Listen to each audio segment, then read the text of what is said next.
Welcome to Breakfast with Spaniels with Dr. Judy Morgan.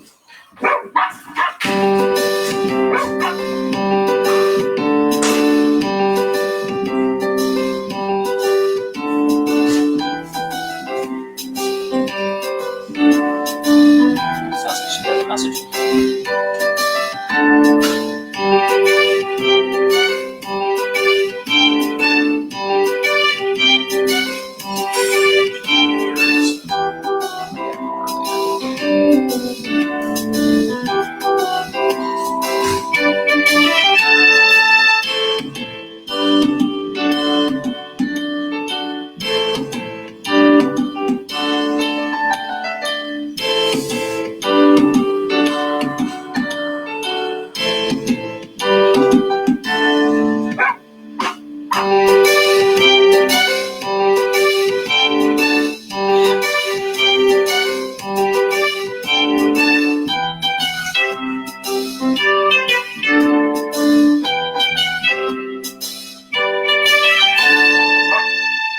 Remember, you can purchase all of Dr. Morgan's products at her website, www.drjudymorgan.com. Now it's time to sit back, relax, and enjoy the show. Good morning.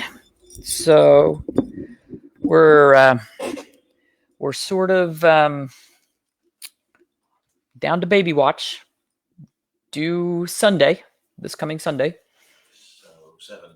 7 days, a week from yesterday.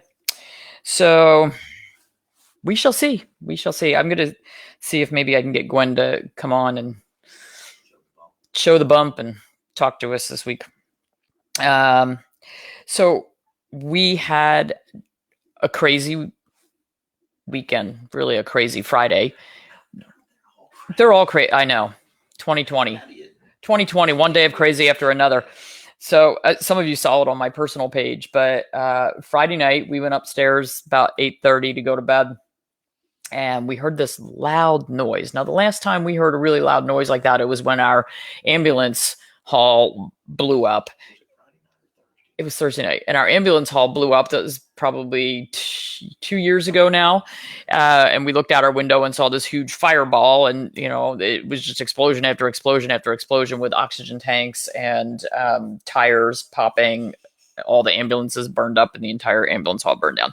So that was our excitement a couple years ago. So we hear this loud bang, and so you never know what the loud bang is going to be these days. And so I look out the window and I see this blue SUV going backward and forward in front of our house, dragging car pieces. I'm like, that can't be good. So we come flying downstairs and go out front, and I grabbed my phone and dialed 911. And I said, there's a crazy drunk driving around in front of my house. And they said, well, we have an accident report at 12 Marlton. And I said, oh, that's us. That's our neighbor. Great. Thanks. And so we go running out there. And of course, all the neighborhood is running out there too. And this idiot we're on a curve. So he came flying up the road, going north, didn't turn for the curve, and went headfirst with his right front over a traffic sign that said there was a stop sign ahead. A lot of good that did. And then into a telephone pole, and sheared the telephone pole off at the base. So the telephone pole is now hanging from all these wires, and it pulled the wires off of our neighbor's house. So the idiot's drunk enough. Once he hit the pole, he said, oh, that's not good.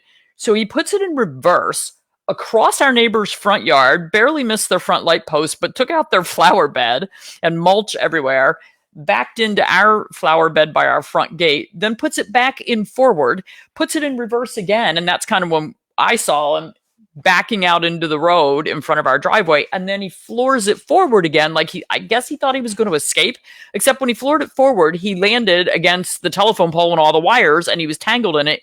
And literally there were at least a dozen pieces of his car laying all over the road, our driveway, the neighbor's front yard. So, of course, the ambulance come, the police come, the fire trucks come, the Atlantic City Electric comes, the telephone people come, the cable people come. So it was a zoo out here. They get the guy out of his car and he's sitting on the ground. When the ambulance shows up, they put him on the gurney and put him in the ambulance, check him over, decide he's just fine, because I guess when you're drunk enough, you bounce. Kicked him back out of the ambulance. He's sitting on a step down the street, and the police came to him and said, "Have you been drinking, sir?" He said, "I've been drinking vodka all afternoon." Well, so instead of going to the hospital to spend the night where he might have been more comfortable, of course, he might have been exposed to other diseases, he went to the police station, and there's been nothing in the newspaper, so I have no idea what happened to it from there. The good news, bad news. The bad news is the guy was 20 miles from home. He lives in Pennsauken, which is 20 miles north of us.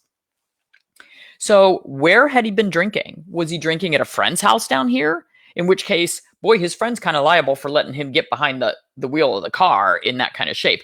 Or was he at a bar where some bartender should be responsible? And our bars are at really low capacity, so who knows?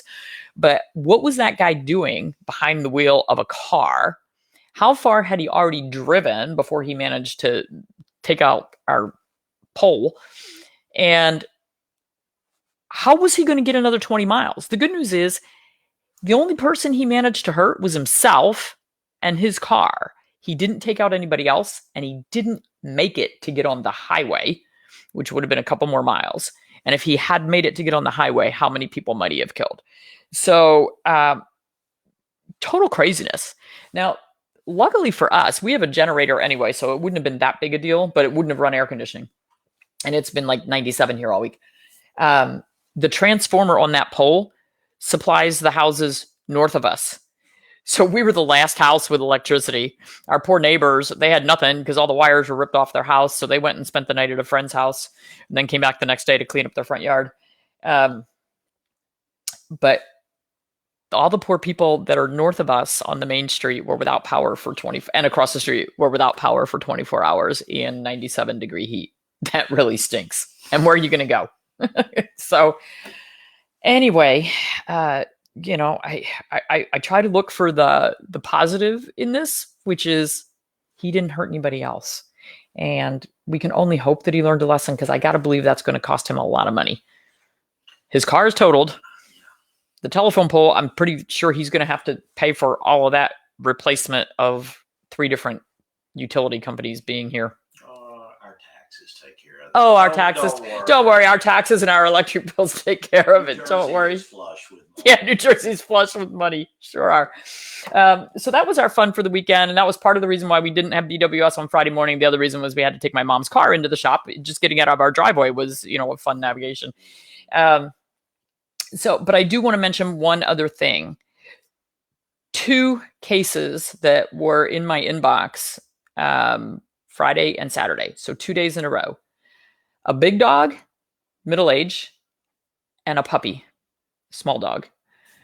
Both developed head tremors secondary to a dose of NexGard. They were given the NexGard and within a week developed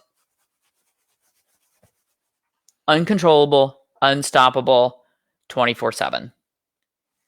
Folks, we got to spread the word. We got to stop poisoning dogs with this, because there's a good chance that those tremors are permanent. Good chance. So yes, they could detox their dogs, and yes, the medication supposedly will leave the body in a month. But a lot of times, seizures, tremors, incoordination, ataxia, a lot of times those are permanent disabilities for these pets. 1 dose. So I beg you, please tell your friends. I should have asked if I could share their videos. My phone is doing the weirdness. I should have asked if I could share their videos, but it's unfair to our pets, and the people that gave their dogs the drug and now are dealing with this feel terrible. I don't want to make them feel guilty because they didn't know, but the veterinarians in both cases said, "Oh, it can't possibly be from that." Have they not read the side effects? Have they not read the drug inserts? Have they not done any kind of research on what they're dispensing? Because this, hey, Okay, Hugh. I got it on a different page.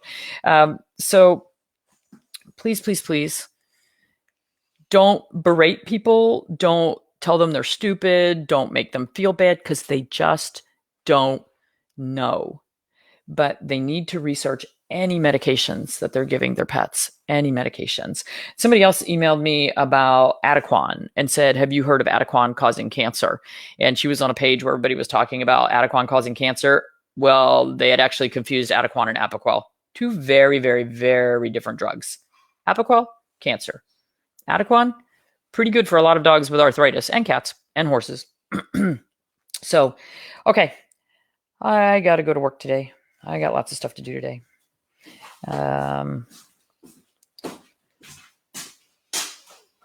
Could I do a post with images of the labels, warnings of the topicals for us to share? Sure. I have at least one in my blogs. Maybe I can just find that one and reshare it.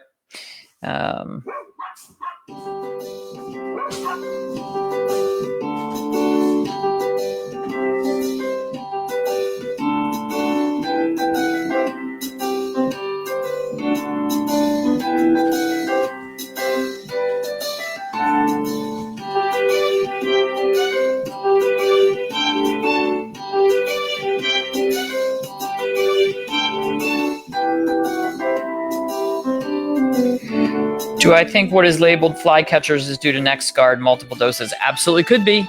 Absolutely could be.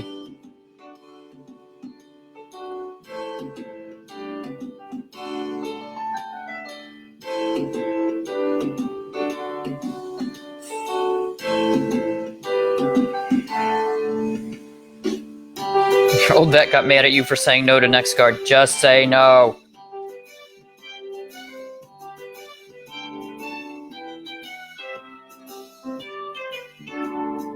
What do you do for bee stings? Ice, Benadryl if they're really reacting.